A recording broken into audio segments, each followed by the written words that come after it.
They say politics is power. They say we have a choice. What if I told you that behind the suits, behind the slogans, behind the red and the blue, there's a system designed to keep you distracted, divided, and deceived? This isn't about left or right. It's about right and wrong. Let's go all the way back. The foundations of most political systems were built on power, not service. Control, not compassion. They weren't designed to lift people up. They were designed to keep certain people in power and everyone else out. Look at history. Who was allowed to vote? Who made the laws? Who profited? The system wasn't broken. It was working exactly as it was designed to. Every election season, they pull out the same playbook. Make promises they don't plan to keep. Paint the other side as the enemy. Make it feel like it's do or die. But no matter who wins, the people still lose. Because politics is no longer about leadership. It's about manipulation. Two wings of the same bird, flying in the same direction, while we fight over the feathers. They want you to pick a side, so you never question the system itself. That's the trick. The illusion of choice is the strongest form of control. They sell you fear. Fear of the other party. Fear of immigrants.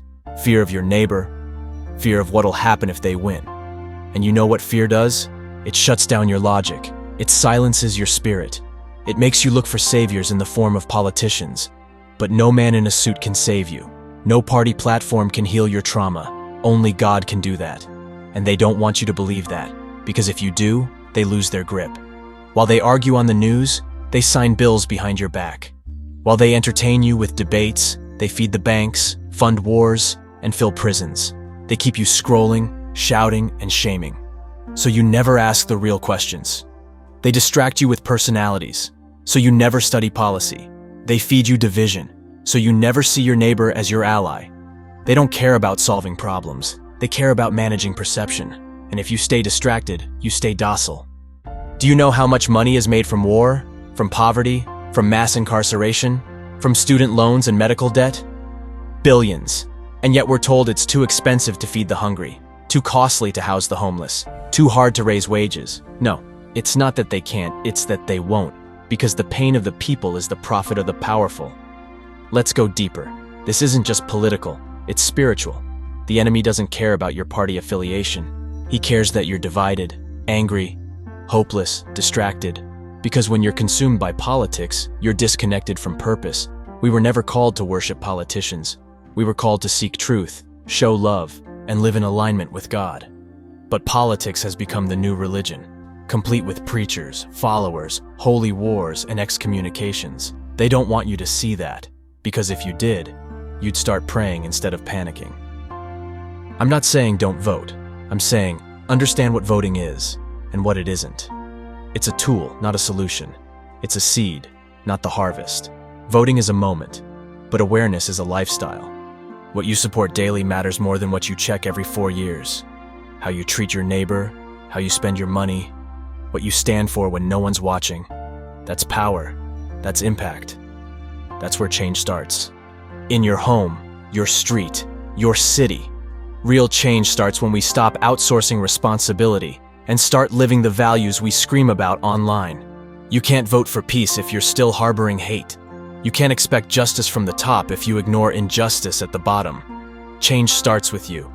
Let me remind you, no matter who's in the White House, God is still on the throne, and His kingdom doesn't operate on term limits or campaign cycles. His kingdom is not Republican or Democrat. It's not bound by nations, borders, or ballots. It's built on truth, love, justice, mercy. And that kingdom is the one we should be living for. Don't sell your soul for a party. Don't compromise your values for a politician. And don't let man-made systems make you forget your divine identity. People are waking up, seeing through the lies, questioning the system, turning back to truth. This is a movement, not just political but spiritual. This is a moment to rise, to speak, to love, to live boldly. This is a time for discernment, not distraction, for purpose, not performance. They don't want you to know the truth, because the truth will make you dangerous to their agenda. But the truth will also make you free. So now that you know, the question isn't who will you vote for. Let's be real. The world feels heavy right now. Everything is moving fast. News is filled with fear. Social media constantly reminds you of what you don't have, what you haven't achieved, and who you're not. It's easy to get lost in that. It's easy to wake up tired, even if you slept. To feel like you're behind, like something's missing, even when life looks fine on the outside. That emptiness, that restlessness, it's a signal. It's your soul whispering, I need something more. And that more isn't found in what you achieve. It's found in how you think, how you feel, and how you see the world. Let's define this. Because positivity isn't about pretending everything's perfect. True positivity doesn't ignore pain. It acknowledges it, but doesn't live in it. It doesn't mean you won't cry. It means you believe there's still beauty in the world, even with tears in your eyes.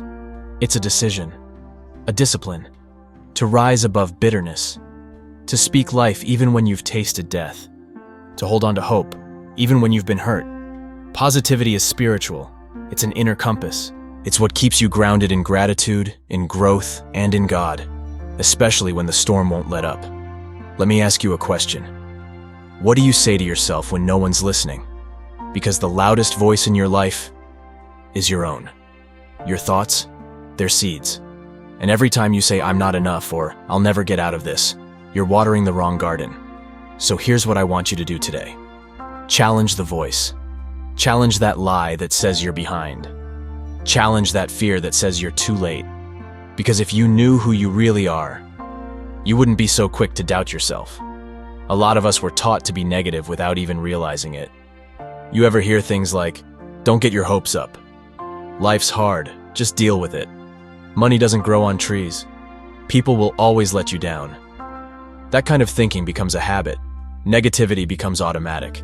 And we start expecting pain instead of preparing for blessings. But let me tell you, just because it's familiar doesn't mean it's right. You have to unlearn those patterns. You have to decide to see life differently. Because what you focus on, you feel. One of the most powerful ways to shift your mind is gratitude. And no, I don't mean the fake kind. Not just writing, I'm grateful for air because someone told you to. I mean real gut-level gratitude. The kind where you say, I may not have everything I want, but I'm blessed beyond what I deserve. It resets your heart. It reminds you of what's working. And it silences that voice that tells you nothing's good enough. Gratitude isn't passive. It's activating. It pulls your spirit up when the weight of the world wants to pull it down. Let me be honest with you. Your peace is your power, and not everyone deserves access to it. You have to protect your energy. Not everyone should get your time. Not every comment deserves a response. Not every argument is yours to fight.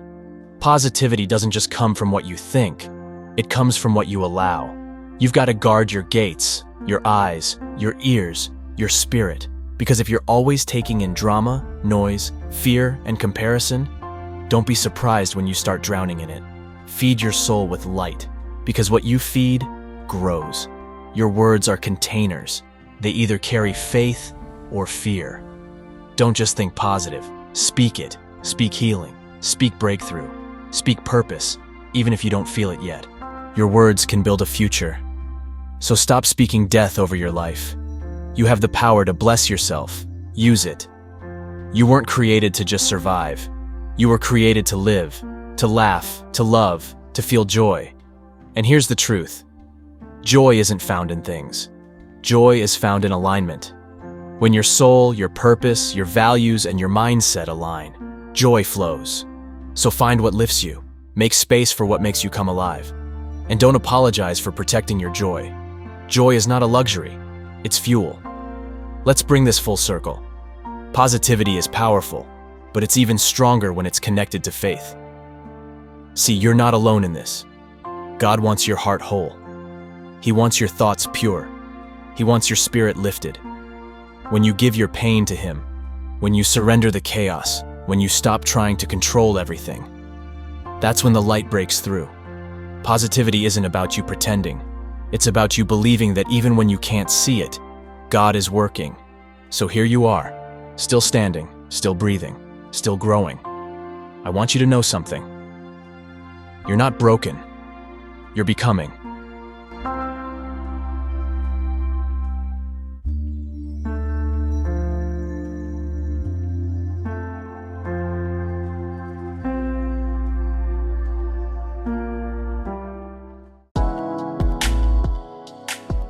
We are all trying to be the best versions of ourselves, and I want to show you the changes that can be made in this world.